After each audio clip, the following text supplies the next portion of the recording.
Welcome, everyone, to Mythstorie, a podcast about myths and history. I am one of your hosts, Bryant, with my permanent guest, Cammy. Hello, Cammy. Hey, Bryant. How are you? I'm doing fantastic. How are you? I'm fantastic as well. Now, I have another impermanent guest. We just had one, but we've got a new one. Their audio is going to sound a lot better because it's Robbz. Hey, Robbz. How you doing? I'm doing fantastic. How are you doing? I am sublime. Thanks again for having me on the podcast. Thank you so much for being here.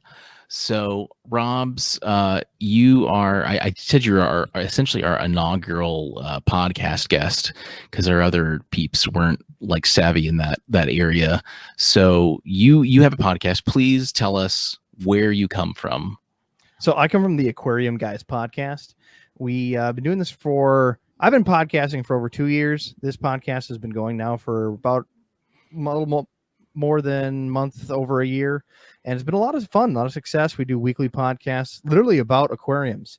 Even when you started researching, you're like, no, is that a euphemism? No, right? Yeah, literal aquariums. When Cammy told me, I was like, okay, what like dirty joke is this going to be? And I was like, no, this is fish, water. This is what it is. Yeah. So we do it weekly. We have all different types of experts and guests, doctors all on.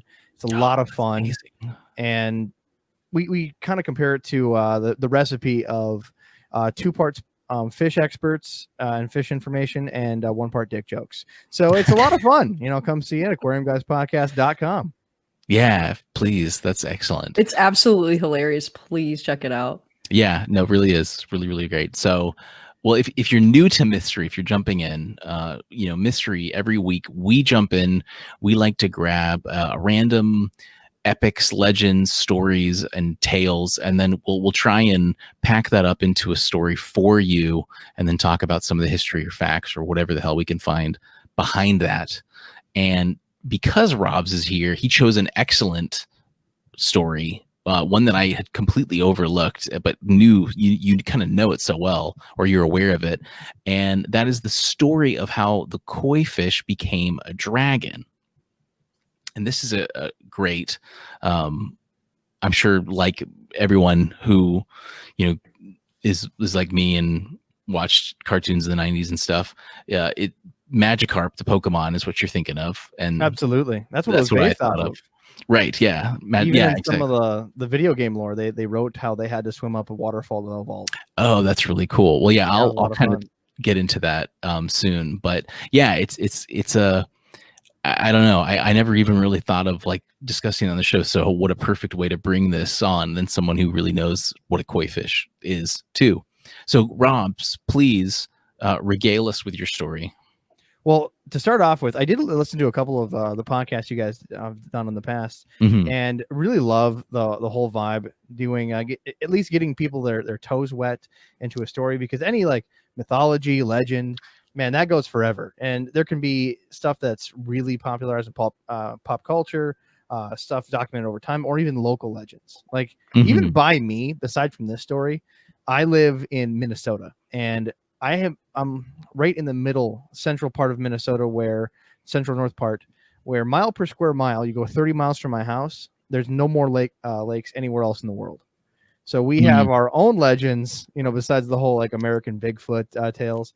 One on our lake was somebody caught a 44 pound northern pike, and the story was that it dragged him on the lake. There was a bunch of people on, watched the whole thing happen. They brought it in, got its size record. It wasn't just this normal fish story, but then they said, "Where's Mom?" And they said, "Mom must have the eyes of saucers." So literally, me growing up as kids, I go to the nursing home. I'd say what lake I'm from, and all these old people would go, "Oh, you found saucer eyes yet?" That's great. So I mean, it's fun that you guys get to dip your toes into a lot of these legends that people haven't heard or haven't heard, and had to come on and make sure it's fish related. Damn it. No, that's great. I'll let you know, and I'll let everyone know. We're planning on doing an Atlantis episode soon, so I'll try and love it. That's the next like fish space thing we're gonna think of. That's got to be a series. There's too much out there. It's too big of a topic. Oh yeah, we know. We scratched the surface. We've got so many articles. It's ridiculous. Peter and I were like sharing them back and forth. Yeah, it's wild.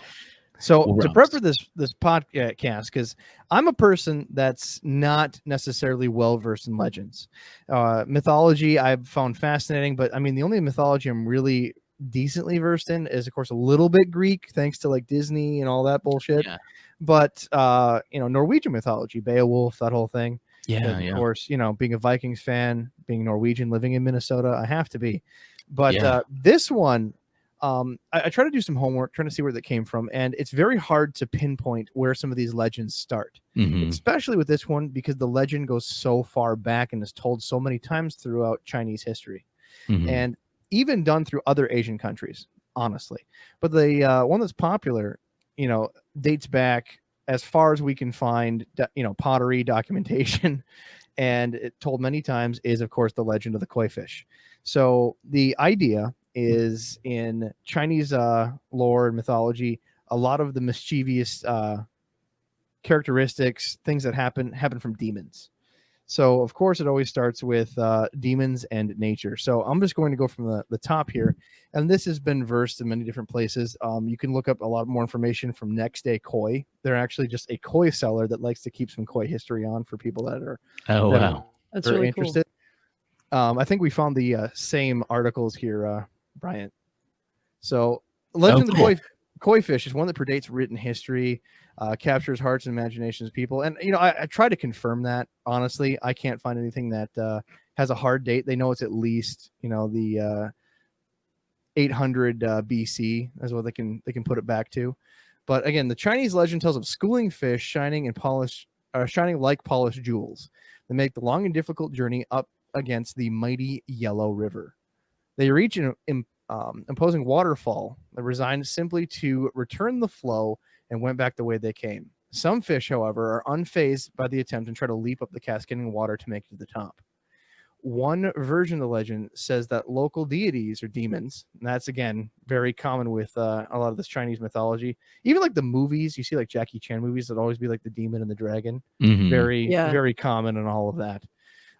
Demons were drawn to the splashing. They see the determined efforts of the koi fish, and out of spite or cruelty, made the waterfall even higher. They didn't have the desired effect, though. Undeterred, the koi redoubled their efforts to get to the top. So for 100 years, the koi toiled against the odds. Finally, a single koi crests the top of the waterfall to make it to the river above. The gods or demons who witnessed this. Hi. Sorry, we just had a guest. The gods or demons who witnessed this. Oh, now I lost my spot. Oh, no. It's okay. Thank God for B-roll editing. Give me one moment. You're fine. Get her back. Right. The gods who witnessed this, the colossal achievement, rewarded the courageous fish for its perseverance by transforming the koi into a golden dragon. The dragon now traverses the skies above, constantly seeking pearls of wisdom. As a result, the waterfall came known as the Dragon Gate. Any koi that summoned the strength, courage, and determination to swim against the tide through the gates is bestowed the same honor as the original fish who came over adversity.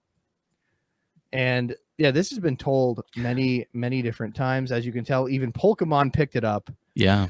To take one of the weakest Pokemon and turn it into one of the strongest. Right. Yeah. A lot of fun. I love that it's overcoming adversity. Like if adversity is me jumping up a waterfall for 100 years, then yeah, sure. Okay. I'm overcoming adversity. Oh, 100%. Yeah. Well, that's fantastic. Yeah, no, that is the in a nutshell the story. But Cammy, I know you got a little something for us as well.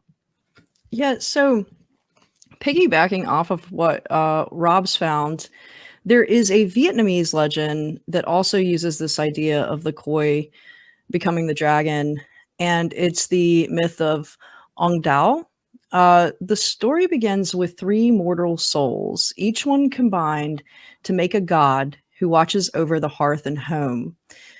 One of the people, a woodcutter, was married to a woman blessed with the gift of cooking. The two were greatly in love and would be happy for several years until the husband became obsessed with drink and began to lose business. He also became gradually violent with his wife, so she ran away to the forest. She found a hunter who she fell in love with and eventually married. They lived happily for a while, But one day a beggar came to their home in the forest.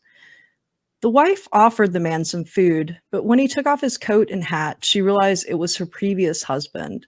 She tried to hide him from her new husband, but he came home too soon from his hunt and went into a rage at seeing this man. Oh no. The wife was so distraught that she committed suicide. The woodcutter was so overcome with grief at his ex-wife's death that he too committed suicide. Finally, the hunter, seeing the pain he had caused, joined them in death. When they died, the three formed into one body, that of a god, and they became the keepers of hearth and home. Every year, on the very last day, they visit the kitchens of every family and ride back to heaven on a koi who becomes a dragon once he reaches the clouds.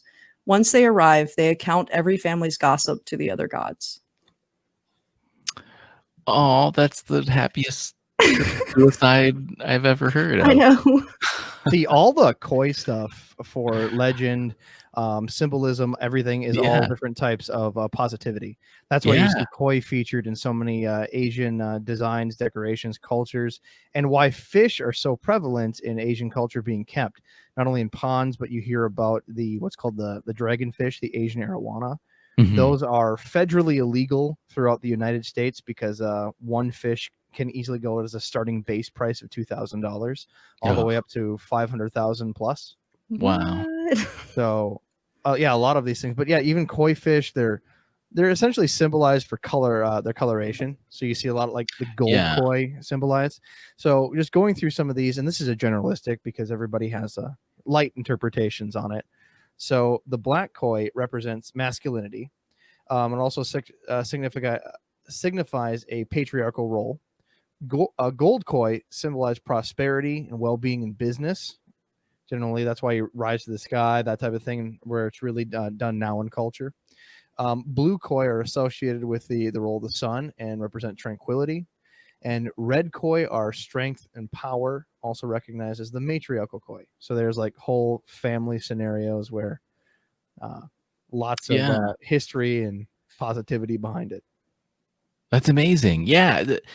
It is wild how it makes sense. Like I said, I've been aware of this myth for a long time, but it's been sort of like underplayed, but it is so important. And there's like a deep ingrained sort of idea of this in not just Japan and China. That's kind of primarily where it originates, but in all of Asia as well.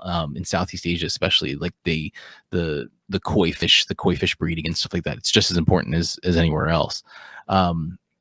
Specifically though, the word koi, nishiki koi, these come from Japanese readings of classical Chinese word. Japanese borrows a lot from Chinese characters. They'll usually just pronounce it differently, but sometimes the character will be the exact same. And funny enough, in Japanese, the character for koi is a homophone for another character, which means affection or love. So, Robbz, just like you said, it's very positive. It's very affectionate, togetherness, that sort of thing. So when you have, you accidentally marry again, you kill yourself, it's okay. You all turn into gods. So it works out in the end. I remember that one. Yeah. If you get remarried, it's okay, as long as y'all kill yourselves and turn into a god. There, as far as like, I wanted to see though if there was the oldest record, and of course there's not anything.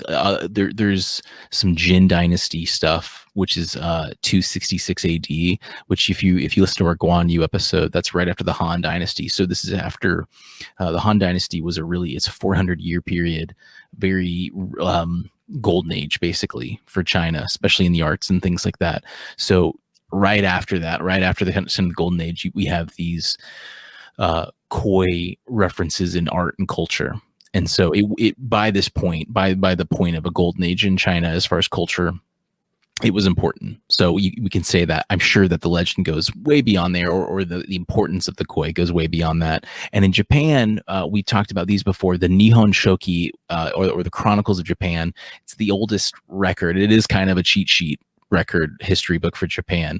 This was written in 720 AD though, so not as ancient as you may want it to be, but pretty damn ancient, and the references are really ancient as well. But it's kind of insane how important they've been. And what I found through Wikipedia, I did find Koi Story, but even a Pokemon website called Bulba News actually also gave me some fun stuff to talk about it.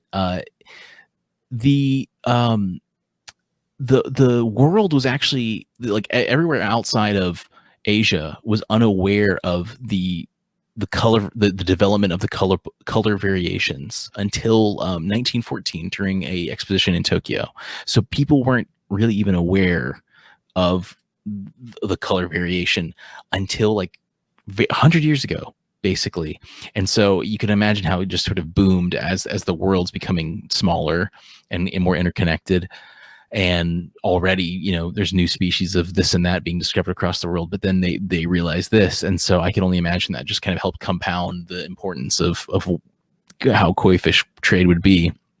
And I was telling Cammy, go ahead. Sorry. I was like, even speaking to the history of that. So yeah, I try to do extensive study of modern history of the aquaria and ponds, and especially in the Western market, right? So aquariums definitely started to really become a thing in the 30s, right? They started to do some trade with easier fish, generally cold water species, goldfish, white cloud mountain minnows, not a lot of tropical species. So the only fish that they could get in, you know, pre-World War I and II were some, you know, Chinese species.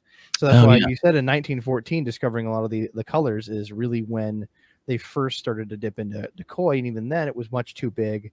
The American populace was not ready to do specialized ponds at the time. So anything what the coming was heritage pastime from immigrants that were going into America that brought koi with them, essentially. That's cool.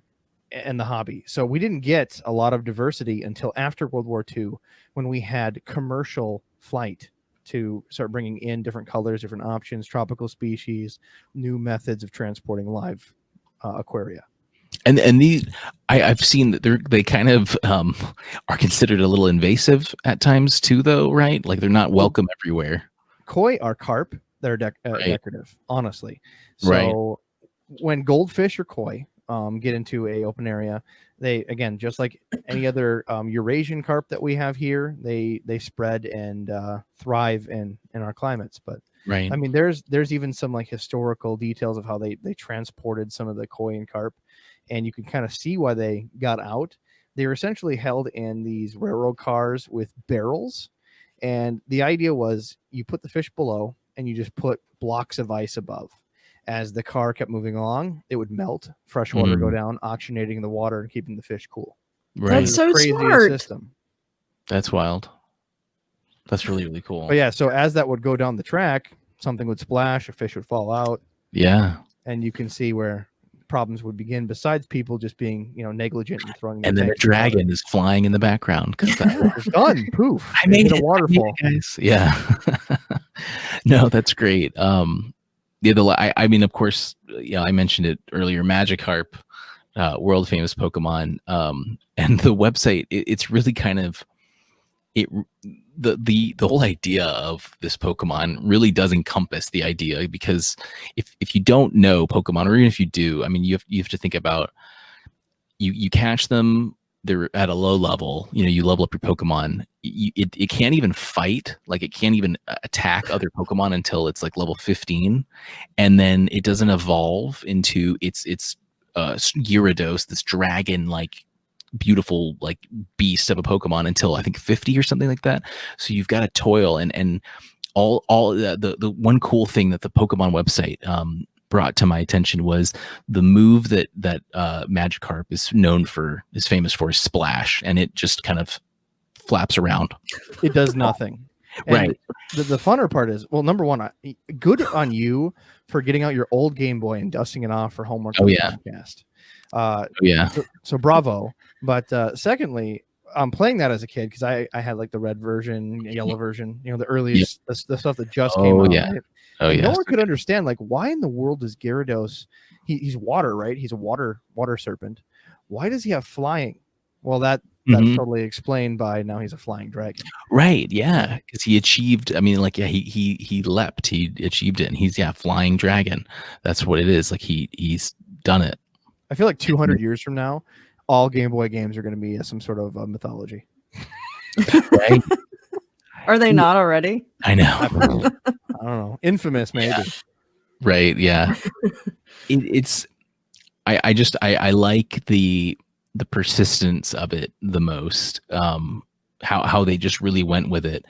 There's some other kind of ideas. One funny thing too, though, is like even in Japan, the word or like the character for the attack splash, it can also mean to hop, and so it just further kind of shows like you catch this Magikarp and it has to splash or hop and hop and hop and hop and hop all the way up until it gets to a Gyarados, a dragon. And so I just the persistence of that myth, like in a game like this, they really like brought it to life, and I just absolutely love that. It was wild to kind of connect all these pieces together, and again, like this I always knew that this was a myth, but I never realized its age and really the tangibility of its age too, in China, in Japan, but all over Asia. And so it's really cool. And I was telling Cammy, I'm sure Google is going to be suggesting me fish buying websites the next couple of weeks because of all the research I've done. But yeah, I like the website you mentioned, several websites. Yeah, I can order koi right now. Just click, boom. Done, man. Yeah, it's insane. I didn't realize that it was going to be that easy to buy koi. Expensive. No, the koi trade is pretty fun. I've had myself some 2.5 foot koi. You know, they get 40 inches easy. Oh wow. Absolutely. Then actually I brought another story with me because again, I'm not the Yeah, person absolutely. that focuses on mythologies and legends because I'm a tangible facts guy. Yeah. Right. So why don't I give you like a real life legend, right? Something that I know We for are sure ready. happened. So this is the story of Hanako, the world's oldest koi. So Hanako, from what they can date, was born somewhere in the spring of 1751 AD, right? Soon after harvesting him. Hold on here. Oh, excuse me. The monsoon season, so it would be spring, summer. They carbon dated this stuff, so it was really really crazy. So this fish, and the reason they got it so much is koi in Japan specifically, and a lot of other Asian countries, they live so long that they're generally handed down and they're part of the estate. So there's not a lot of territory, just like in some certain states in the United States. Not a lot of territory to purchase your own property. It's housing rates are very expensive. When you have a very small island and very dense population, home plots get handed down. So when you have a family koi pond, generally those fish float from family member to family member of whoever's taking care of the property. Now in this situation, Hanako was one of the family members' favorite koi and died in 1977 on the 7th of July. So 7/7/77. Ironic. That sounds really lucky. Right? So that estimates at about 226 years of age. That's crazy. Yeah. Now, one would ask, how in the world could they identify this? So what they did is, people are familiar with rings on a tree, right? You got a tree in half, you see the rings, and that it gives you some sort of clock to not only see hard times and good times, but also see how many years it's been alive. So with koi, because of carp, they pull a scale and they're able to send it into a lab and essentially count the rings to a quarter year of accuracy. Oh, cool. So they were able to determine that this koi, again, was that immense amount of age, 226 years of age. That's insane. Can you imagine like the Mr. Bean episode of like he visits Japan and accidentally kills the 200-year-old koi? That's all. That would be terrible. Like a Diet Coke in it, and it like I don't know. It'd be awful. Yeah. That's wild that it made it that long. But yeah, just to like give people perspective on this, right? It was a beautiful red koi and very hardy. Now, koi are generally judged by coloration and competitions and whatnot, but the difference between a good koi and a bad koi is not necessarily the pattern, but how it keeps its youthful beauty. Kind of like us, once some people go past 35, they start going downhill. Koi, they get much past 8 years old and it's down the toilet they go. So koi, imagine you're drawing a picture and you put a black line over red paint. You can clearly see the definition between the red, the black, and there's no bleed over. That is a beautiful, youthful koi that has youthful beauty, and they want to see that go into the 8th year to see how good that koi is. And if it's able to hold that without blending or fading the colors, that can be a very expensive koi. So this koi, they have pictures of this before it died, and beautiful red koi, and you can see just like a kind of like a dog or even humans, they get gray. This koi just has a melded, almost white silver color across its whole body and tips of fins. The colors are just milky into the entire body, but again, beautifully kept fish. There's no growths, like even grandma's got gout. This fish did not have that. Wow. But just to give a bit of perspective, historical age of the koi, all these happened. The French Revolution, world passing 1 billion. Now it's 7.5, 7.7 billion, somewhere in there. Yeah. Napoleon was defeated in Waterloo, right? The abolishment of slavery of 1865 in European countries. Thomas Edison inventing the light bulb, First and Second World War.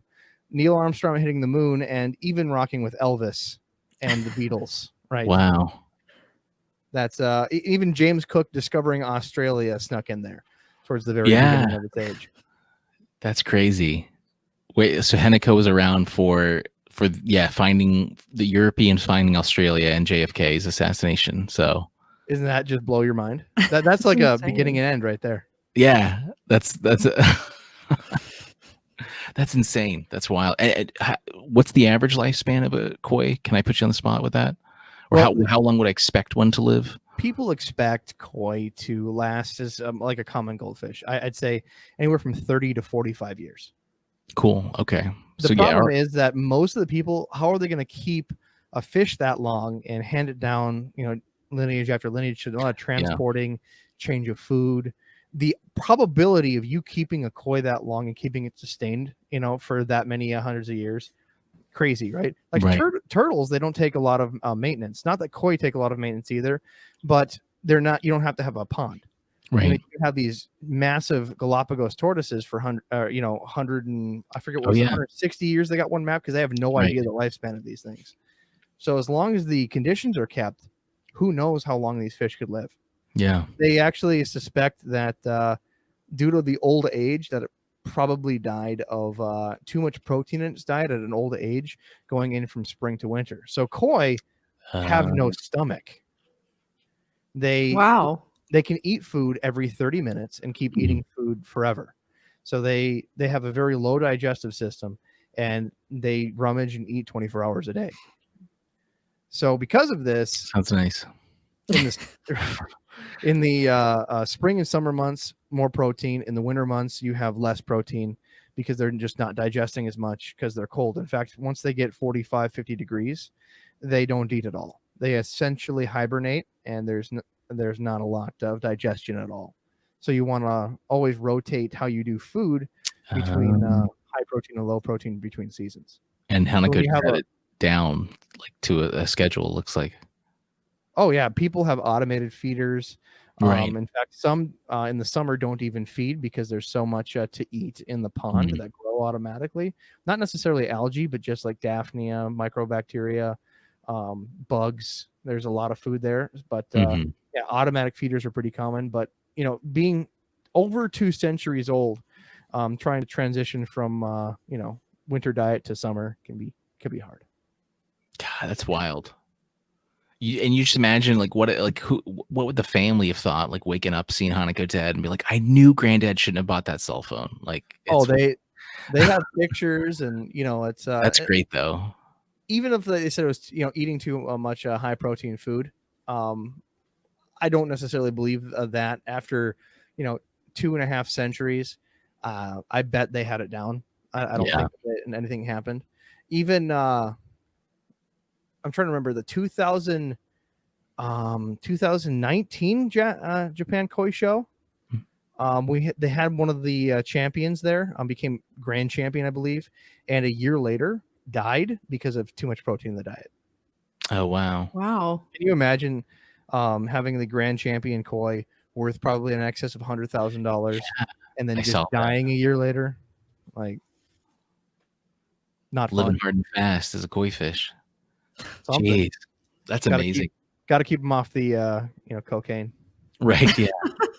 Hanako, stop! It's not Stop the it. 80s. It's not the 80s anymore.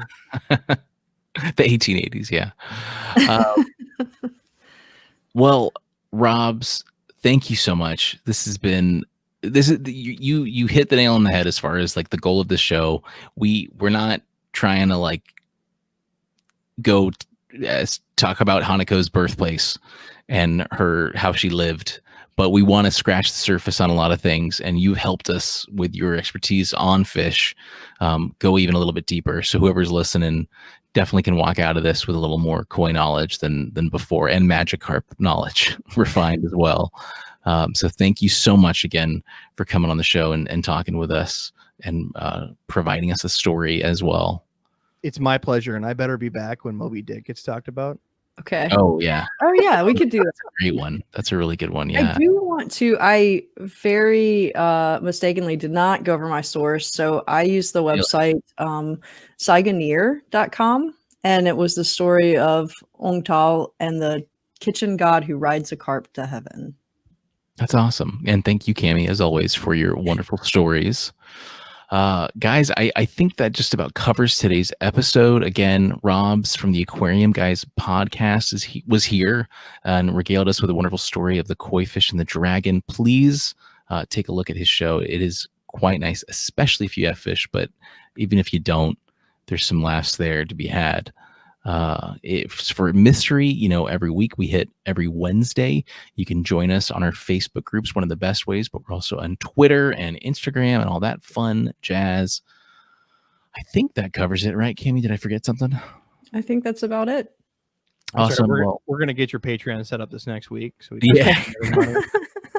Threadless, mythstorie.threadless.com. Get your Mythstorie face mask and skateboard now. There you go. Well, again, thanks everyone for being here, and everyone, we will see you next time. Oh, and Rob, we howl at the end of our show.